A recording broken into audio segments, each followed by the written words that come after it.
here we are on a 360 of a customer in private banking, Jane Ferguson. Customer 360 design and the logic is quite similar to what we had on the example of a customer in retail banking. However, 360 is also designed in order to support differences and key processes happening in private banking module. Starting with the alerts area, which shows how many days we have till some of the customer funds are available again. So we see here when the bond's maturity date will be and when the next coupon payment date will be. Of course, for the end users, it is very important to know when these dates are, so that they can plan the next steps and the next strategies for the customer investments. What can help in this regard is, of course, next best offer area, showing what would be the best investments for this customer, so the end user can offer that and discuss more in details with the customer. What is also very important to see on a 360 of a customer in private banking is exactly the type and the value of assets under management. Exactly this information we can see on this chart, and the full analytics can be seen on the right side, where we can have where we see the list of mutual funds customer has been invested in, the bonds, shares, and fixed deposits customer has.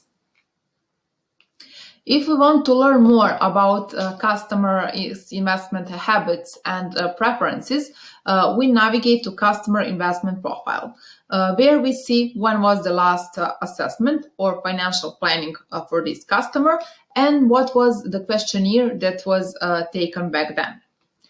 A bit down, we see current investment configuration, which assumes that we know what is the risk profile strategy, what is investment horizon, and also objective. In the middle, we see the list of all the questionnaires that were taken for this customer in order to define his investment intentions and preferences, which we can see, of course, here. So for each asset, we exactly see if our customer is interested in or not. Now, getting back to the questionnaires, a new questionnaire or new financial planning can be started even from here by using new CIP questionnaire option, and which is exactly what we are going to demonstrate in next few seconds. So now we are on a form for taking new questionnaire, and first what we need to do is to give a name to the questionnaire. After the system saves our questionnaire, what we will see is the business process flow or financial planning that is consistent on several stages a user needs to go through in order to, at the end, define investment strategy for this customer. Of course, each of these stages contains several steps helping user to collect all relevant information. Starting with the first stage, investment knowledge and experience, the goal is to define if our customer has knowledge and experience in investing in particular assets. So here what we need to fulfill is if he has any qualification related to FM and what is the level of education. After that, the next step is to fulfill the questionnaire, or actually to define for each asset if customer has experience, knowledge, and if he or she is considering investing in it. To ease this entrance, let's group these assets by parent assets so that we can go one by one and exactly define for each of them if customer has experience, knowledge, etc.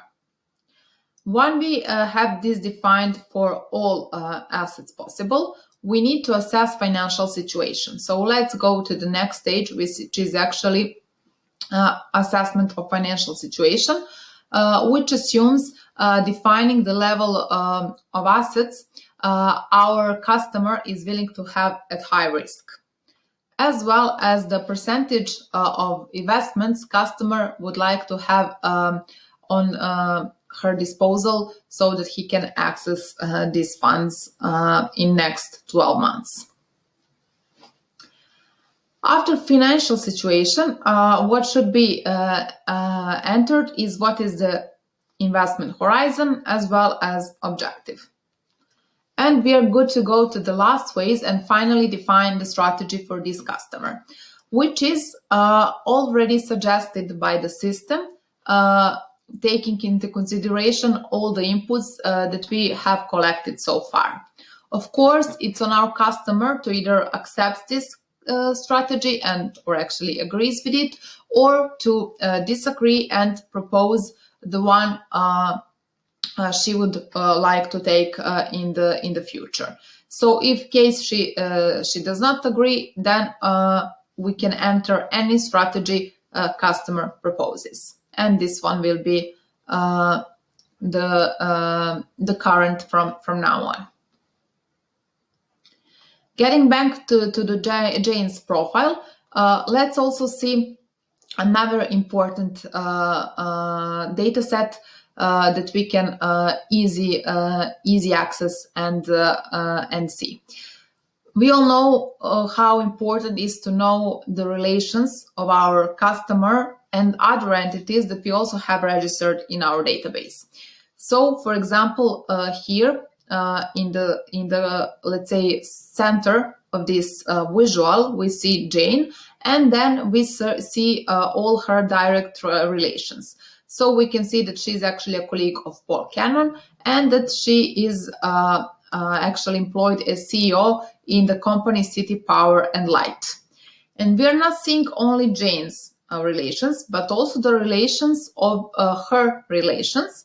And not only that, but also the opportunities, cases of all these entities displayed in this network.